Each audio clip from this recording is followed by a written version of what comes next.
Alright, hey class, this is Sir Japes and you're listening to the Sunnyside Podcast, ang podcast para sa mga estudyanteng Pilipino. Okay. Hello.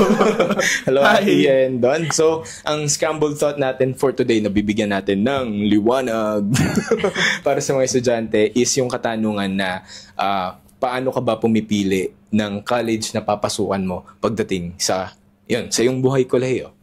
Ganon. Okay, pero bago tayo pumunta dyan, pakilala. Introduce yourself. Mabilis ang ano yung course, saan nag-aaral, and siguro ano yung ginagawa ngayon. Quick intro lang para sa ating mga listeners na estudyante. Hi, so ako si Don, BS Chemical Engineering graduate from UPLB. And schoolmate ko dati si JP. Ngayon, currently working dito sa Singapore as process engineer. Okay. And then, Athena, so friends ko sila. Nag-study ako sa UST, BSBA major in Financial Management. So working ako sa French Bank as a data quality manager. Okay. So, isang taga UP, Los Baños, and isang taga Uste. So, University of Santo Tomas. Okay. So, ang pag-usapan nga natin is, ano nga ba yung pwedeng thought process nyo kapag pipili kayo ng school na papasukan ninyo? So, previously, ang isa sa mga na-discuss din sa Sunnyside Podcast is, paano sila pumipili ng kurso. So, isa yung factor na dapat i-consider, and at the same time, ito din, kung saan mag-aaral, di ba? Although yung iba kasing estudyante siguro very clear na sa kanila simula pa lang kung saan sila mag-aaral. Pero yung iba parang lost sila. Ano ba yung mga consideration? Siguro just to start in terms of sharing, ako same tayo, UP Los Baños. Pero nung bata pa lang ako, parang ang nasa isip ko lagi is merong college dun sa kung saan ako nakatira, saan kami nakatira. Yung Rizal College, City College of Calamba pala. Parang ganon. Parang yun lang yung nasa utak ko kasi yun lang yung naririnig ko, yun yung malapit. Tapos, yun lang din yung alam namin. So, wala akong idea about UP, ganyan, before. So, ngayon, punta tayo dun sa mga considerations sa pagpili nung school at yung campus. So, number one is about the reputation of the school. So, first question is... Anong reputation? yung concept ba ng reputation ng school ay isa sa mga kinonsider nyo sa pagpili ng school? Ikaw, Don?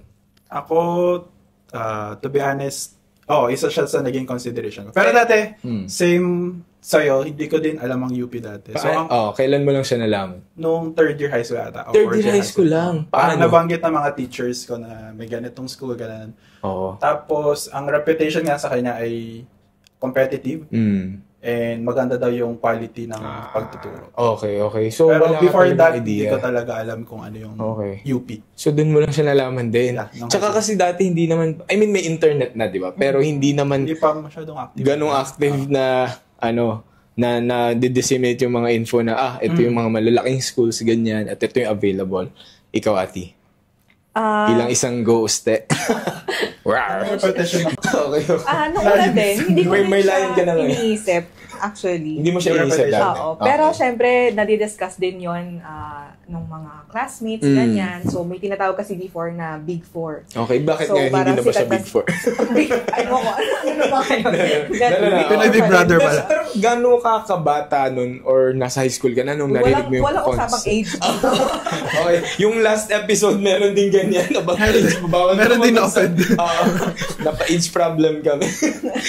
Okay, pero kailan mo siya narinig about yung Big Four? Parang elementary, siguro, high school. Nag-ask din kasi ako sa mga relatives, friends. Okay. So, parang ko din yung opinions since iba-iba silang nakatapos sa iba't ibang university din. So, importante din na mag-ask ka ng sa mga trusted friends kung ano yung mga courses and yung mga schools na nakatapos sila. Tama. Kasi siguro kumbaga ang isa din kasing reason natin bakit natin ginagawa ito is to really disseminate information. And siguro in terms of availability kasi ng information, siguro sabihin na natin yung mga average to above average na mga uri ng pamilya, di ba? Na reach talaga sila ng ganitong information. However, sabihin na natin yung mga very parang financially challenged na mga estudyante and kung isa sila sa unang makakapag-kolehiyo, parang talagang lost sila. Na mayroon palang ganitong concept ng Big Four. Pero hindi ko din alam, hindi ko alam yung Big Four. Di ba? I mean, so, parang may ganung portion. So, talagang importante yung sinabi mo rin, Athena, dapat magtatanong or siguro kung very eager ka, talagang magre-research ka din. So, basically, to answer the question in terms of reputation, medyo. Pero hindi siya ganung, kumbaga, parang heaviest na factor. Feeling ko sa panahon natin. Sa panahon, kumbaga sa checklist. Kasama siya. Pero hindi, parang hindi yung pinakamalaking criteria, kumbaga. Pero ngayon, ano sa tingin nyo ang pananaw ng mga estudyante ngayon about reputation ng school? Feeling ko ngayon dahil accessible na din yung social media, so meron na talaga reputation. Di ba? May mga bardagulan nga din sa internet. Diba? Parang dapat ganitong school mo, ganun. Correct. Dito sila sikat. Correct. Ganun. So feeling ko meron ng credibility mga schools and very parang accessible siya sa internet. So yung mga students alam nila kung pag sinabing UP ganito, pag sinabing UST ganito. And then yung isa pa, although ito, medyo advanced lang mag-isip. Yung iba, kinoconsider nila yung school dahil, kapag nakagraduate na ako, mas malaki yung chance na matanggap ako sa trabahong ito. Anong masasabi nyo about that? Anong very transparent opinion nyo about that? Employment rates. Oo. Totoo ba yun? Tingin nyo, naging factor ba? Sige, at least sa experience ninyo, coming from one of the big four, coming from the big four universities, di ba? Ano sa tingin nyo, naka-affect ba yun? Kahit paano? Ako, sa akin, medyo malas kasi ako sa pag-apply ng trabaho. Okay. So, hindi ko masabi. Tingin ko, depende pa rin sa tao. Okay. Depende sa tao and sa personality and kung paano mo nadala yung interview. Okay. Feeling ko yung interview pa rin kasi hindi porque taga-UP ako, automatic. Correct. And, pero feeling ko, kunyari kung magta-try kayo hanap na opportunities abroad, feeling ko isang malaking factor or major advantages na taga-UP. Kasi alam ko, for example, in Singapore, parang meron silang certain may mga points din correct. Tinitingnan Tama. And alam ko sa Australia, parang dati may visa for engineers graduate from UP. Okay. Ikaw, Ati, anong experience mo? Or sa mga friends ko din, ganun. Parang kapag nag-uusap kami, nung nag-a-apply kami ng mga jobs, so medyo nahirapan din yung iba na mag-apply dahil din sa school. Okay. So merong sometimes, I can say bias na tinatawag. Pero, yun nga, as what Don said, yung, kunyari sa Singapore, sa scoring, dito kasi, kinoconsider nila yung graduate ng UP. Kahit sa UST, parang nawawalan ako ng score dahil dun. So, importante din yung school. Pero, at the same time, kung paano po pa rin ipepresent yung sarili mo sa interview, saka kung ano yung mga... Correct. So, kumbaga, masasabi natin na to a certain level, meron siyang impact.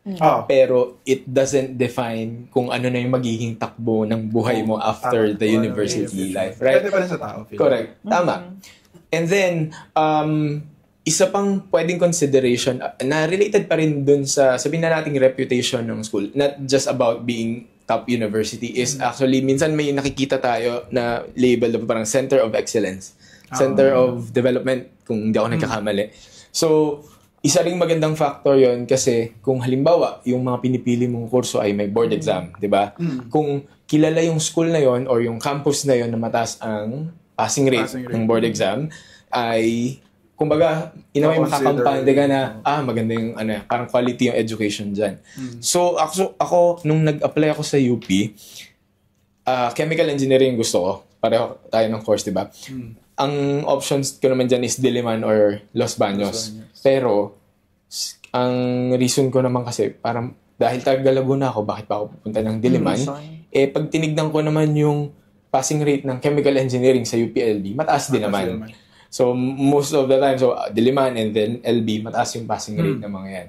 So, wala nang, kumbaga, pagdadalawang isip na, okay, pwede ako mag-take ng chemical engineering sa UP Los Baños. And then, which leads to our second consideration, which is location. Ito, yun. Yun yung una kong dahilan kung bakit, okay, mag-Los Baños na ako. Yun ang first choice ko eh. Di ba sa UPCAT merong first choice, second choice. Ang ginawa ko nun is Los Baños, then UP Baguio. So, location. Ang location ba ay naging isang factor nung kayo ay nagde-decide sa school na pipiliin ninyo? Lalo na ikaw doon dahil sa UP, di ba? May iba-ibang campus. So, ikaw muna. Ako siguro hindi naging major factor yung location. Pero ang first choice ko din is UP Diliman, then UPLB. Pero nag-exam din kasi ako sa UST, tsaka sa PLM. So, in terms of location, I think pinakamalapit ang PLM. Tasan Lungsod na Maynila. Dahil taga-saan ka ba? Sa Cavite. Mas malapit pinakamalapit PLM, tas UST ata. Then Diliman. Hindi ko alam kung Diliman or LB ko sino mas malapit. Okay. Pero hindi siya naging major factor kasi sa dulo nag-LB ako. I mean, nakapasa din ako sa UST. Pero alam ko mas malayo ang LB. So, tinuloy ko pa rin yung LB. So, hindi siya masyadong factor sa akin. And parang feeling ko either way, kailangan ko mag-dorm. Okay. So, wala namang masyadong difference for me. Ako baliktad naman. Okay. So, ako kino-consider ko yung location. Sobrang important kasi sobrang hirap mag-commute. Correct. So, una, nag-try ako syempre sa UP kasi taga Quezon City lang ako. So, UP. Pero hindi yun yung destiny ko. So, nakapasa ako ng UST. So, good thing is meron namang commute to UST. Okay. So, isang sakay lang. Mula? From isang sakay. Hindi, ibig sabihin ko? Isang sakay. Pwedeng mag-FX, pwedeng mag-bus, pwedeng mag- Mula saan? From Philco, hindi ko alam kung hanggang ngayon nandun pa siya. Philco to UST? Taga-QC kasi. So, may isang sakay. So, okay naman din. Okay. Very important kasi lalo na kapag may mga class kasi na evening, ganyan, ang hirap na din kasi umuwi. Kasi uwian ka. Lalo na kapag umulan. Kasi uwian ka. Ayun nga, unless magdo-dorm ka. So, apart from location, gusto mo ba na malapit sa bahay or gusto mong malayo? Pwede din naman. Isa to sa mga topics na gusto kong pag-usapan dito nga sa podcast kasi ang na-notice ko kapag application na for entrance exam. Yung mga estudyante sa TikTok, lagi akong nagtatanong sa kanya, "Sir, naipasa ko na yung application pero mali ako ng campus na nailagay. Anong gagawin ko?" Pero sabi ko, kailangan mo humingi ng tulong sa admin, 'di ba? Kung ano ang dapat gawin. But ang takeaway ko doon is hindi kasi sila sigurado sa ang campus. Parang last time, may nag-apply na, nag-apply siya, PUP Santa Mesa. Tapos na-realize na, hindi po pala ako papayagan. Kaya PUP Santa Rosa na lang ako. Parang ganun. Kasi taga Laguna siya. That's why, yung isa kong sinabi rin sa mga students is, as much as possible, siguro a year before yung time na nag-a-apply, going to college, medyo pinag-iisipan mo na siya. Kasi hindi din siya biro, di ba? Tulad nung kung saang lokasyon mismo. Tapos, ayan, sabi mo kanina, kung magdo-dorm ka ba, mag-uuwian ka ba, and hindi rin biro yung pagod kapag nag-uuwian ka. Ikaw doon, nag-uuwian ka ba? Hindi ka. Nag-dorm. Ay, kabit, di ba? Ako, uwian ako. Nag-dorm ako. Nag-uwian ka. Ako dorm, pero every week ako umuwi. And, 3 hours ang biyahe to 4 hours siguro. Sobra kasing nakakapagod din. Okay. Pero, sanay din naman kasi ako na mapalayo at saka magbiyahe. So, okay lang. And meron din minsan na pa-message sa atin na ang concern naman niya, meron siyang gustong campus, pero ayaw siyang payagan ng parents niya. Kasi malayo. Possible. Kasi baka malayo. I think yun yung isang reason. Parang siya naman, parang gusto niya yung campus na yun. Tapos siguro minsan, di ba, pag magka-college ka na, parang excited ka. Feeling mo, another chapter, gusto mong parang freedom, ganyan. Pero, ano sa tingin nyo? Baka lang din naman, concern lang din yung parents. Or baka hindi ka pa nakapag-build ng gano'ng trust. Na pagkatiwalaan ka, malamang pag lumayo yung anak ko na yan, magbubulak-bul. Pero feeling ko dapat always have an open communication muna sa parents. With parents, no? Tama. Tsaka bigyan niya ng valid reasons yung parents niya kung bakit gusto niyang dun sa specific campus na yan. I mean, for example, di ba? Kailangan talaga may mga ibang university na may kanya-kanya silang Center of Excellence. Correct. So, mali mo doon, yung course na gusto niya doon pala. Okay. Kung ma-justify naman niya, di ba? Tapos, kung ano yung mga concerns ng parents niya, bakit ayaw siyang palayuin, ma-address niya. Examples ay, baka kasi mamaya, hindi ka na mag-aral ng ayos, o kaya naman, mapabarkada ka. Kung kaya mong ma-address yan, mapatunayan sa kanila na walang problema pag mag-isa ka. Or, kumbaga, meet halfway, magbibisita every other week, parang ganyan. Then, possible na ma-convince pa rin. every week. Every week. Oh. Okay. Tapos, kanina, ayan, nabanggit mo na din kung paano pwedeng makonvince si nanay tatay is about, halimbawa, kung nandun yung course na gusto niya. Okay. So, that's another consideration sa pagpili ng school. Availability ng program na gusto mo. Kayo, ano bang kinuha mo ulit, ate? Ako, financial management. Anong kinuha mo? Sino kinuha mo? Tsaka, din ako, civil engineering. Teka. Dalawang course mo? Hindi, dalawa kasi lagi yung a-applyan mong course. Okay. Anong una mong kinuha nung sa USTED? BSB, Commerce actually. Tapos, after nun, Civil Engineering. Tapos, paano ka napunta sa finance? Commerce muna kasi yon. Tapos, after nun, after ng second year, third year mo, mamili ka ng major. So, nag-major akong financial management. Okay. Pero, mas nauna mo bang isipin na, dito ako sa UST, or ito yung course, and then, meron ba sa UST niyan?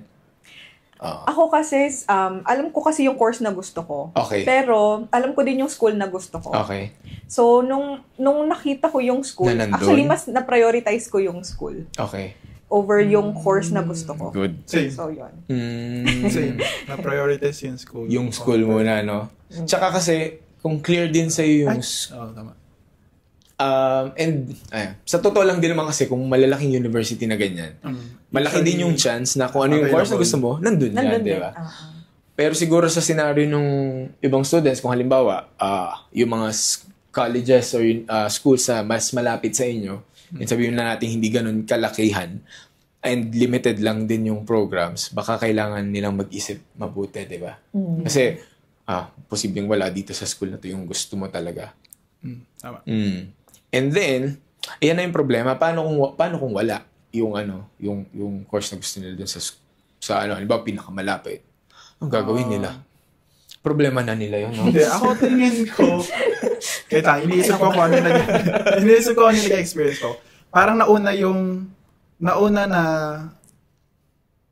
nauna kong isipin na i-take ang chemical engineering. Okay. Tapos, just nice na, syempre ang UPI nag-offer ng chemical engineering. Okay. So, ang tingin ko, ang advice ko sa mga students ay mas piliin nila yung course muna. Mas course muna. Kaysa yung location. Kasi, yung location or yung campus. For example, gusto nila mag-UP. Pero yung course na gusto nila wala sa UP. Which is medyo unlikely. Kasi malaki ang UP, diba? Pero ang point ko is, kasi eventually, kapag nag-start sila mag-enter sa adulthood, maghanap ng trabaho, feeling ko, ang importante is yung, kung gusto mo talaga yung ginagawa mo, so importante na gusto mo yung course mo. Okay. Hindi yung ipipilit mo yung gusto mong school kahit anong course. Pero kung hanggat maaari, kung ano yung gusto mo, yun yung aralin mo. Although, meron lang ding maraming scenarios na pwedeng mangyari dyan. Kasi minsan, gusto na natin itong course na to, pero pag nandun na tayo sa point na magtatrabaho tayo, naiiba pala. Hindi pala ito yung gusto ko talaga. So, multiple scenarios din naman. Pero, I think, I also agree na as much as possible, kung ano yung interest mo, yun na agad din yung kunin mo talaga. Kasi imagine, parang 4 or 5 years yung mag-aaral, tapos, hindi mo naman gusto yung inaaral mo araw-araw. Di ba? Parang mahirap.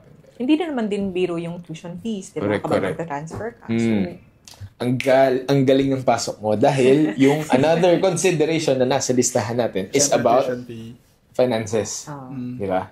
Minsan, ang na-observe ko naman sa mga students now, meron silang gustong course, maghanap sila ng scholarship.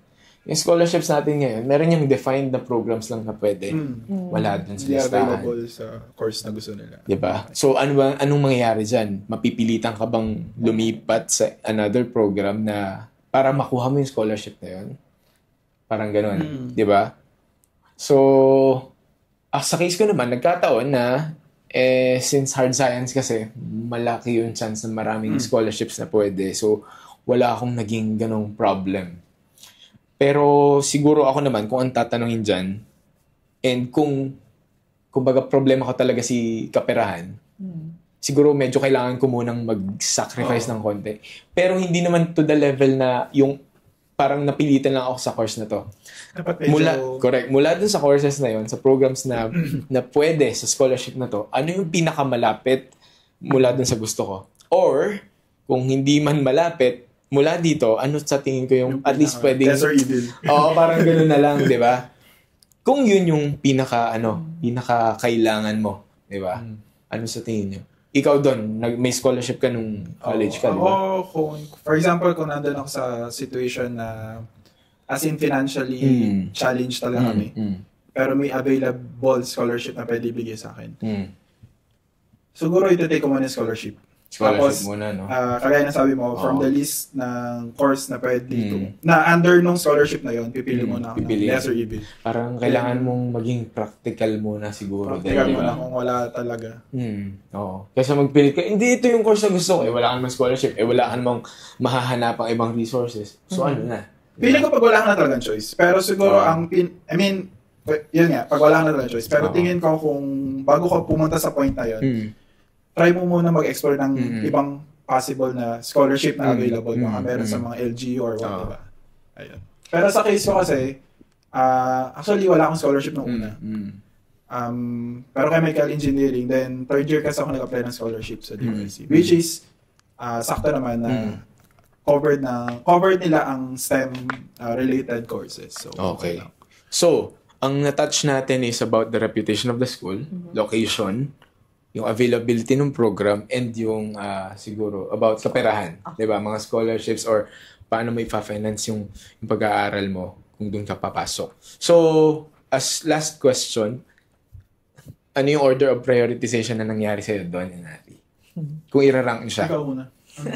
Order. Sige, simulan ko muna. Siguro kung ako, kahit na nag-UP ako, hindi ko masasabing UP being the part of the Big Four ang naging top consideration ko. Siguro sa akin is yung course, then reputation, tapos scholarship. Actually, yung scholarship, medyo nasa una, pangalawa din pala. Kasi kailangan ko ng pera. And then, bakit ganun? Parang pantay-pantay pala.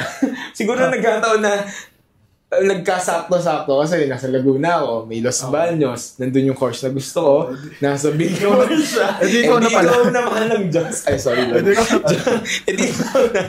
Ikaw, sige, pero Don and Daffy, ano yung... Ikaw, ano sa'yo? Ako muna.